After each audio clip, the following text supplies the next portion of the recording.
Buenas noches, bienvenidos a las 8:45. Estamos listos, Gustavo Berganza y Juan Luis Font, como todos los días miércoles, para conducir las conversaciones de esta noche. Y el tema de la jornada no puede ser otro a nivel hemisférico, también a nivel global, que esa decisión de Estados Unidos y Cuba de mejorar sensiblemente sus relaciones. Se prevé ya pláticas serias para reanudar en plenitud las relaciones diplomáticas entre ambos países. Hoy nos acompañan para discutir este tema Juan Ramón Ruiz, quien es politólogo y tiene una especialidad en relaciones internacionales, y Francisco Beltranena, quien pues también tiene un doctorado en política y es analista en temas internacionales igualmente. Bienvenidos a ambos, gracias por acompañarnos. A ver, Francisco, ¿cuál es la relevancia que tiene esta reanudación de relaciones entre Estados Unidos y Cuba? Yo creo que lo dijo muy bien Juan Luis en la presentación. Hemisférica, a nivel hemisférico, creo que tiene un impacto grandísimo. A nivel mundial, todavía creo que no alcanza la crisis en el mundo islámico con el ataque a la escuela en Pakistán. Peshawar. En Peshawar, que realmente es una cosa espantosa. Ahora, pero no le quita como la posibilidad de establecer de nuevo una base como querían Rusia en este continente. Yo diría que es parte del juego geopolítico. Pues son varias dimensiones, ¿verdad? Por eso decía. Lo primero es en el hemisferio. El hemisferio creo que nadie más contento, y creo que la cara de Insulza lo manifestaba todo en sus declaraciones, pues porque puede dar la posibilidad a una OEA renovada con la presencia de Cuba, que al mismo tiempo baje el tono de la conflictividad, esa partición de la América. Señores, pero sobre todo Juan Ramón, ¿era realmente todavía un obstáculo la inexistencia de relaciones diplomáticas entre Washington y La Habana para la tranquilidad en el continente o para la buena marcha de las relaciones diplomáticas en el continente? Definitivamente es un gesto muy importante, es una situación y un hecho de relevancia continental e inclusive podría yo afirmar, como decías en la introducción, de significado global. Yo creo que Estados Unidos, al final de cuentas, debe de haber percibido la incomodidad que generaba su posición intransigente, la posición que siempre se condenaba año con año en la Asamblea General de las Naciones Unidas, por ejemplo, por votaciones abrumadoras, en donde 188 países, 189 países votaban en contra de Estados Unidos y solamente Estados Unidos contaba con el apoyo de ¿Y países Cuba como qué habrá Israel. percibido para liberar a dos espías, a un contratista y un espía estadounidense presos en La Habana? La liberación de los tres luchadores antiterroristas cubanos que estaban presos injustamente todavía en las cárceles de Estados Unidos, definitivamente. Ya tenemos claro que hay una posición bastante parcial de Juan Ramón. Pancho, ¿cómo ve esa liberación, ese intercambio de reos de ambos países? Ese es un signo nada más, es un signo de... Es una moneda de cambio. Es una moneda así como de buena fe y buena voluntad. Pero el fondo también tiene ahí voy con Gustavo, tiene otras áreas, como por ejemplo el tema del petróleo. El que no se fije que viene una quiebra en Venezuela con los precios del petróleo, pues es cuestión nada más de unos meses, y el régimen venezolano, que ha tenido una gran relación con Cuba y la ha mantenido, pues hombre, va a entrar en serios problemas, y Cuba creo que necesita ya comenzarse a insertar también en el mundo de otra manera, de una manera como del siglo XXI. Ahora, pero también es una decisión que viene a contrapelo de la política interior de los Estados Unidos. Es que ese es el otro tema. No es lo mismo el hemisferio que la política en la Florida, por ejemplo. Sí. No, pero y además Washington, pues porque es el Senado. Pero vamos más a lo local, porque Okay. es en el mundo de lo local donde tú vas a ver verdaderamente conflictos. Y realmente lo local hace el Congreso. Y el Congreso electo es un Congreso que va a limitar, obviamente, el nombramiento de un embajador, por ejemplo. Pero no hay que olvidar que la misión que tiene Estados Unidos en La Habana tiene un encargado de misión, llegó a tener 300 personas trabajando ahí. Es una gran embajada, y la persona que está a cargo de la misión es un embajador de carrera que perfectamente puede cumplir las funciones de encargado de la misión. Juan Ramón, yo le quiero llevar la contraria en el argumento a Pancho respecto a que el petróleo puede ser un elemento que Estados Unidos considera para reanudar las relaciones con Cuba. Estados Unidos es en este momento tiene superávit en producción de petróleo. Ha encontrado yacimientos gigantescos en toda la costa de Alaska, pero además el petróleo shale está siendo producido de una manera bastante abundante. En general, cada vez Estados Unidos muy bajo precio. tiende a ser a bajísimo precio, tiende a ser menos dependiente del resto del mundo en esa materia. ¿Qué papel puede jugar, por mucho que en el Golfo de México Cuba tenga grandes yacimientos también? Sí, yo creo que hay que analizar algunos otros aspectos de orden político. Está el tema de la situación de la política interna en Estados Unidos, las repercusiones que este tipo de medidas o de anuncios del presidente Obama pueda tener de cara a las elecciones del año 2016. Pero esto no le trae un voto a Obama. En todo caso, por el contrario. En todo caso, hay que ver, digamos, decisiones como la de la reforma migratoria anunciada como una decisión presidencial, o como este hecho de restablecer las relaciones diplomáticas con Cuba, al mismo tiempo acompañadas de estos gestos de buena voluntad como el canje de reos, en todo caso, o de privados de libertad.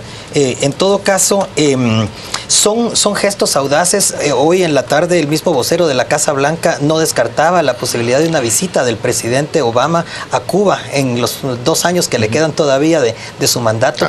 En todo caso, Obama y el partido que él representa, el Partido Demócrata, han pasado a la ofensiva.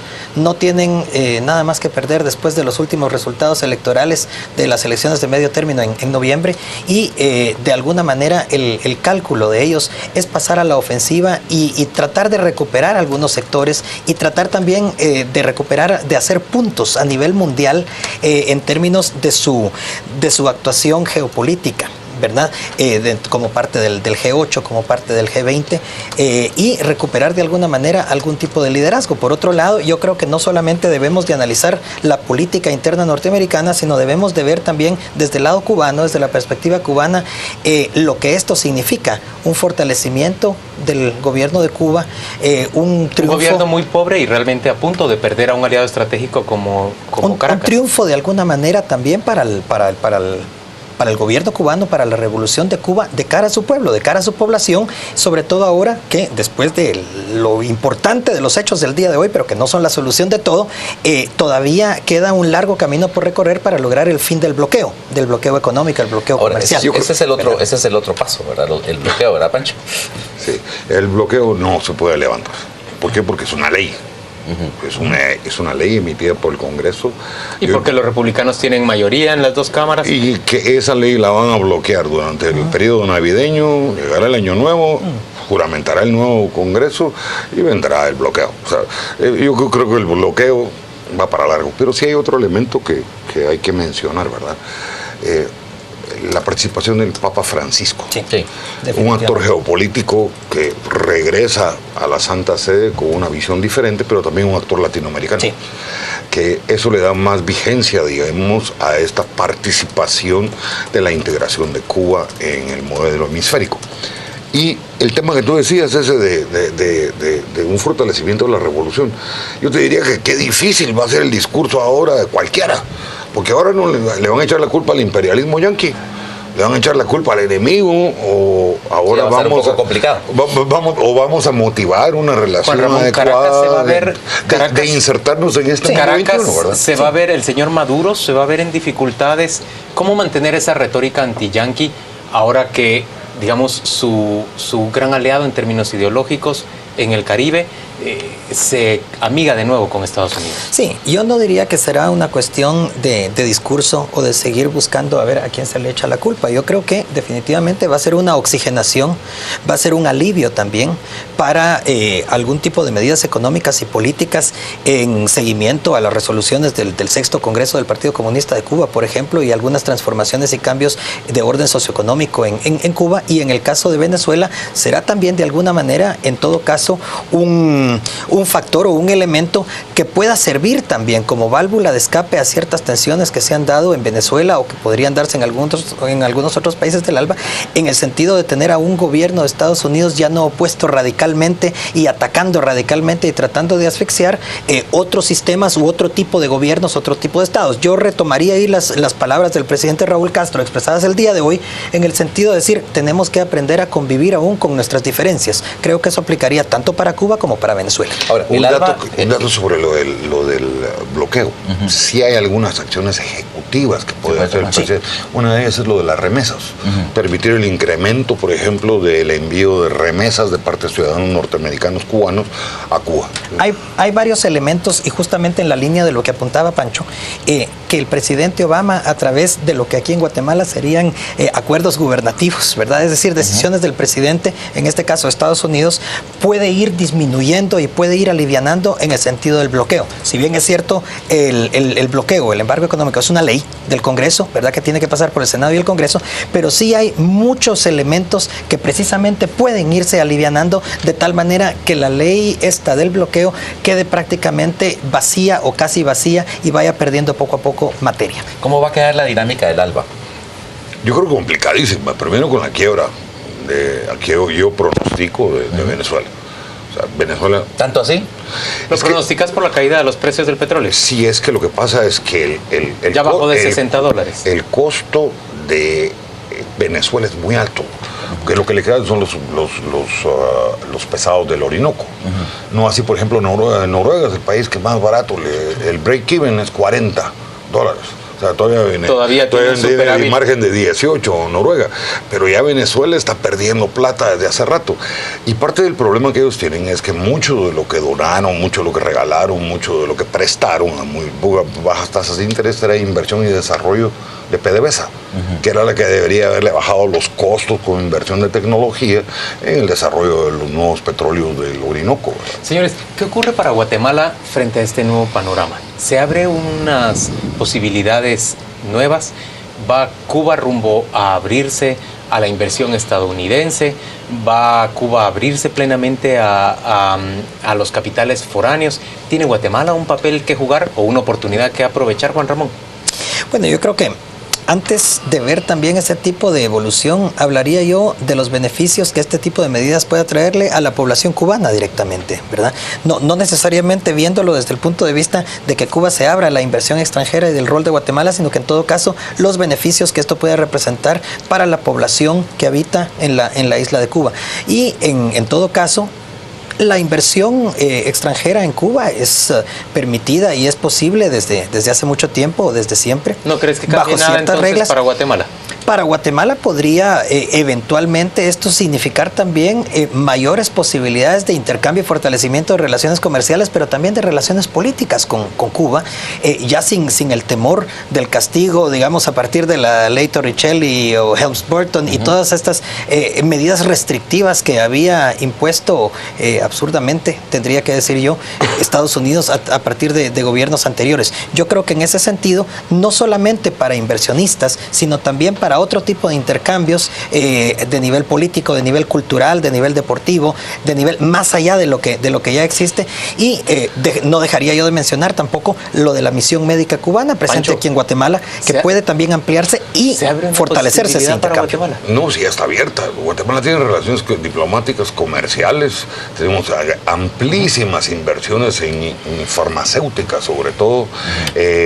Hay inversionistas que han invertido muchísima plata en Cuba y están sacando mucha plata en Cuba. El único que no va a poder invertir es el ciudadano norteamericano con una empresa norteamericana registrada. Pero siempre se puede triangular. Y no, lo que sucede es que quienes han aprovechado mejor la oportunidad han sido principalmente en su origen España y ahora Alemania. Sí. Recientemente vimos la visita de Merkel a La Habana. ¿Por qué? Porque Alemania está metiendo plata ya en lo que es la nueva inversión, que es la inversión tecnológica en Cuba. Y Guatemala entonces, pese a su cercanía con Cuba, no va a tener nada que comer de aquel pastel. No. Va a depender de qué tan hábiles y qué tan sagaces sean los gobernantes aquí en Guatemala, ¿sí? Y qué tan fundamentada pueda estar una política exterior sobre la base de la soberanía y la dignidad de cualquier gobierno guatemalteco. Sobre esa base o de eso va a depender los beneficios o los réditos que un país como Guatemala pueda tener. Tácito, y hay una relación extraordinaria con Cuba. Y la razón que tienen que ver, Fidel Castro jugó un papel importantísimo en las negociaciones de paz, de los acuerdos de paz firme y duradera. Esa relación ha sido fortalecida, queremos a Castro. Es menos agresiva, hemos tenido menos conflictividad y de hecho me atrevo a decirte algo, con toda franqueza, incluso los servicios de inteligencia cubanos han tenido una buena colaboración con los servicios de inteligencia guatemaltecos. ¿Recientemente? Recientemente. Interesante. Ahora, en el caso de ahora miremos en qué le perjudica la apertura de relaciones a Guatemala. Nada. A la vez le fortalece. ¿Lo fortalece? Le fortalece porque Guatemala tiene un lenguaje de apertura. Nosotros estamos abiertos. Parece mentira, pero el gobierno de general Otto Pérez, y digo la palabra general así como para tipificar el que iba a ser antagónico, ¿no? Ha sido un gobierno eminentemente abierto en posiciones que en términos de la política norteamericana hubiera sido un liberal. Y ha sido verdaderamente abiertas las posiciones del presidente de la República, y hoy en su acuerdo, en su declaración que emite desde Belice. Pero el presidente no ha ido a Cuba, ¿verdad? O sea, ¿Pérez Molina? No como presidente. No como presidente. Creo que como ciudadano, como turista, sí. O como negociador. Bueno, en la época en que estuvo claro, como miembro del equipo negociador de la paz, ¿verdad? Sí. Señores, ¿y para México cambian algo esta mejora en las relaciones entre Estados Unidos y Cuba? Ahí es donde está el camote. ¿Qué cambia? Ahí es donde está el camote, porque siempre México se defendía de que, como ellos tenían la doctrina Estrada, ellos eran un interlocutor con Cuba.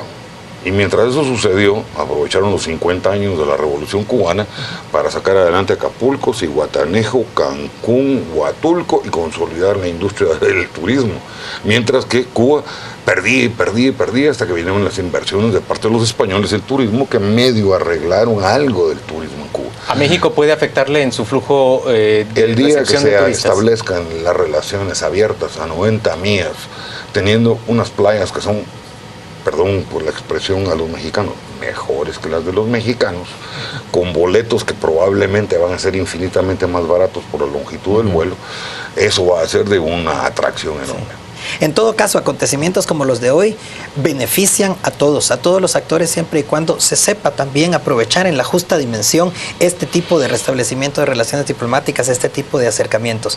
Esta medida o esta voluntad expresada hoy por el presidente Barack Obama y por el presidente Raúl Castro simultáneamente, esperamos que beneficie a los Estados Unidos y a Cuba sobre todo, pero también a todos los países del hemisferio latinoamericano.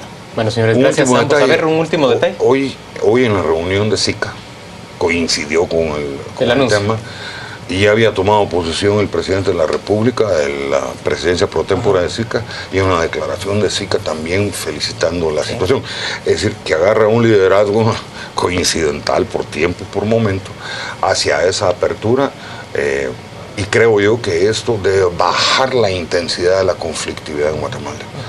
Yo pienso que debemos aprender los guatemaltecos que mucho del dolor que sufrimos, toda nuestra generación del conflicto armado interno, vino de aquella agresión de Cuba. Pero hoy, en pleno siglo XXI, tenemos que verlo con la visión del siglo XXI y no, como decían los franceses, con el mal de siglo. 15 segundos para que Juan Ramón responda a eso. Yo no hablaría en ningún momento de agresión de Cuba. En todo caso, hablaría de la solidaridad del pueblo cubano manifestada en términos deportivos, culturales, políticos, y diría que definitivamente también a Guatemala debe de beneficiarle esta. A ver, ¿cuántos pitchers de cubanos se van a las grandes ligas? Gracias a los dos por acompañarnos hoy a las 8:45. Vamos a la pausa comercial. Volvemos dentro de muy poco. Muchas gracias, jóvenes.